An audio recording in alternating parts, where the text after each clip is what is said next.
Bismillahirrahmanirrahim. Assalamualaikum boys and girls. Today we are going to start our lesson number 3. Why boys fail in college. So students, सबसे पहले तो इसमें आपने जो इसका जो टॉपिक है उसमें 2 वर्ड्स समझने हैं, बॉयज़ एंड फेल. आप कह रहे होंगे कि सर बॉयज़ और फेल ये तो बिल्कुल सिंपल है, लेकिन बॉयज़ यहाँ पे बॉयज़ नहीं है. दिस इज़ अबाउट स्टूडेंट्स, यानी वो गर्ल्स भी हो सकती हैं, बॉयज़ भी हो सकते हैं जो कॉलेज के लेवल के हैं. और फेल का मतलब अक्सर यहाँ पे गलत ही लिया जाता है कि फेल का यहाँ पे मतलब समझा जाता है कि जो फेल हो गए हैं, जो 3-4 सब्जेक्ट्स में पास नहीं हुए. ऐसी बात नहीं है. इसका मतलब आई थिंक ये है fail to achieve your target, कि आप जो चाहते हैं, जितना हासिल करना चाहते हैं कॉलेज में, जितनी परसेंटेज लेना चाहते हैं मार्क्स की, जो आप अचीव करना चाहते हैं ग्रेड्स, तो वो आप हासिल नहीं कर सके.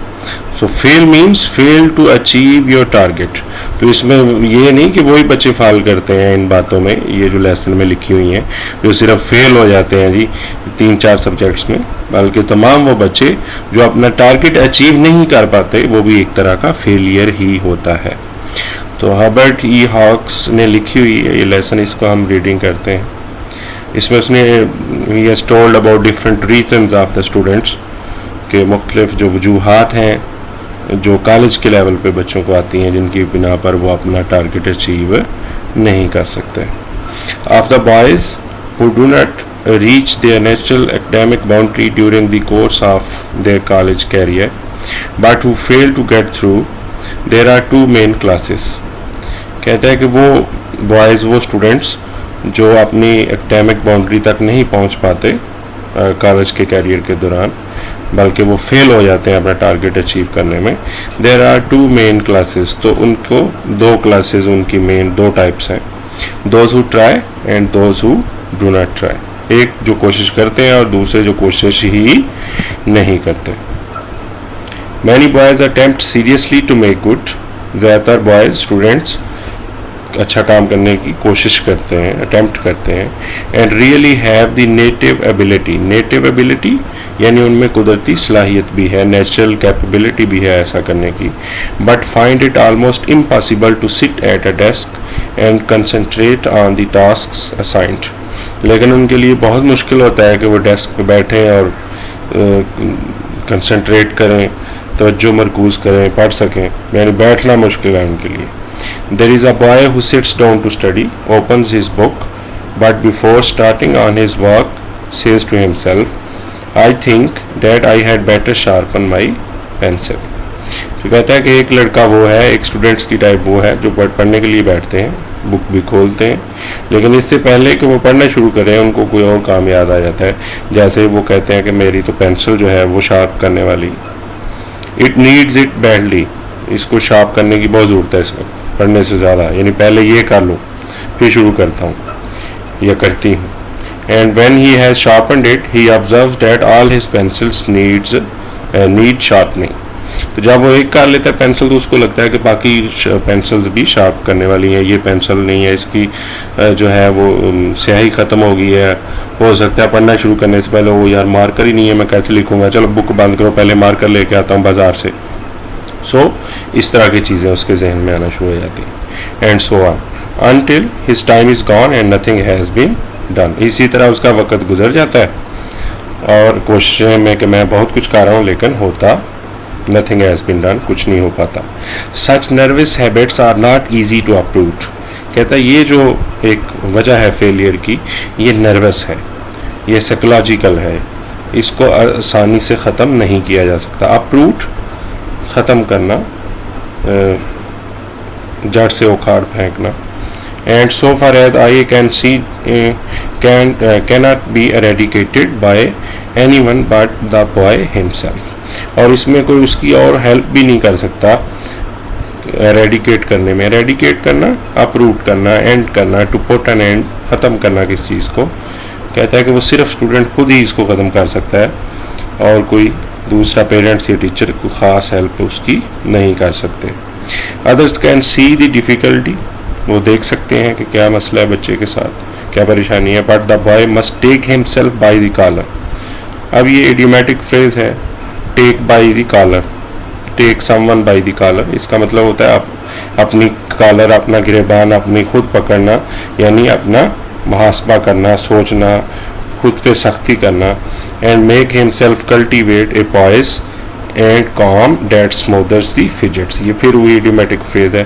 तो कहता है कि उसको खुद में एक सुकून, पॉइस और काम सुकून लाना चाहिए, अपने जज्बात को कूल करना चाहिए, अपने जो उसमें स्मूदर्स का मतलब होता है कि काम डाउन करना, फिजेट्स यानी कि जो आपकी एक्साइटमेंट है, आप ओवर एक्साइटेड होते हैं, मैं ये कर लूँ, मैं वो कर लूँ, असल में पढ़ाई नहीं करते। तो कहता है उस एक्साइटमेंट को उसको खुद से कम करने की ज़रूरत है। Until he does this, he does not really try. जब तक वो ये काम नहीं करता तो वो असल में वो कोशिश नहीं कर रहा होता। Although he thinks he is trying, अगर जब वो सोचता है कि वो बहुत कोशिश कर रहा है, बड़ा काम कर रहा है या कर रही है, लेकिन कर रहा या कर रही नहीं होती। And often spends more time in the presence of an open book than many a boy of equal ability who does good work.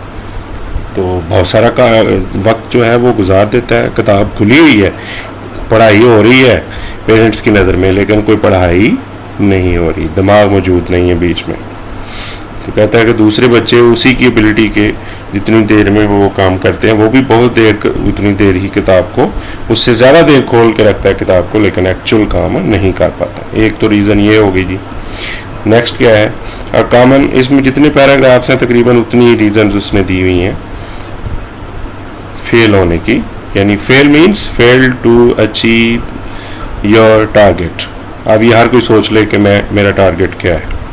A common cause of failure is mistaken ambition. दूसरी वजह fail होने की, mistaken ambition. Mistaken ambition क्या है, mistake से mistaken, गलती से, ambition M, क्या आपने वो एम ले लिया है जो आपका है ही नहीं।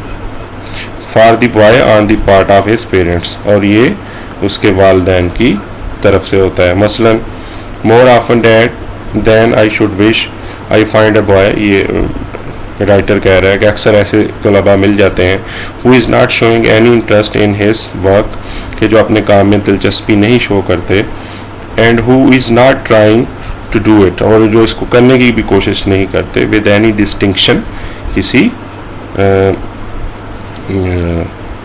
डिफरेंस के साथ, डिस्टिंक्शन के साथ, अच्छी पोजीशन के साथ, because he is following a direction mapped out by his parents. ये आ गई जी बात, इसमें बात जो है असल। तो कहता है कि वो उस डायरेक्शन में चल रहा है, उस तरफ जा रहा है जिसका नक्शा उसके वालिदैन ने खींचा। आपने अक्सर जी मेरा बच्चा या बच्ची तो डॉक्टर ही बनेगी, ये तो इंजीनियर ही बनेगा या बनेगी, जनाब ये तो पैदा होते ही फुटबॉलर था वही बनेगा, अगरचे उसको किक भी ना लगानी आती है फुटबॉल को। तो इसको कहते हैं mistaken ambition that runs counter to all his interest and ability. तो कहता है वो एक ऐसी तरफ जा रहा होता है जो उसके पेरेंट्स ने जो नक्शा बनाया उस पर चल रहा होता है, जो असल में रन्स काउंटर, जो उलट होता है to all his interest and ability, उसकी सलाहियत और जो दिलचस्पी है उसके बिल्कुल वो खिलाफ होता है। यानी वो इंजीनियरिंग करना चाहता है तो वो मेडिकल में डाल दिया जाता है, उसका स्पोर्ट्स में इंटरेस्ट है तो उसको कुछ और करवा दिया जाता है, उसको कंप्यूटर स्टडीज़ में है तो वो केमिस्ट्री पढ़ना शुरू हो जाता है, कहा जाता है जी आपने केमिस्ट बनना है। So this is mistaken ambition. I have made a number of very warm enemies among the parents of college students by telling them. तो राइटर कहता है कि मैंने बहुत सारे, जो कि टीचर भी था राइटर, वो कहता है कि मैंने बहुत सारे दुश्मन बनाए हैं पेरेंट्स में से, वालिदैन को बहुत सारों को मैंने दुश्मन बना लिया है। by telling them that I am certain that the good Lord never intended their son to be a physician। ये कहकर कि अल्लाह ताला ने तुम्हारे बेटे को कभी भी उस ऐसा नहीं बनाया कि वो डॉक्टर बन सके, और ए डेंटिस्ट या कोई वो डेंटिस्ट या दंतान साज बन सके, और एन इंजीनियर या इंजीनियर। यानी कि मैं पेरेंट्स को कहता हूँ कि अल्लाह ताला ने वो मटेरियल ही नहीं आपके बच्चों में डाला कि वो कोई डॉक्टर, इंजीनियर या वो फिजिशियन बन सके। तो इससे ज़्यादा पेरेंट्स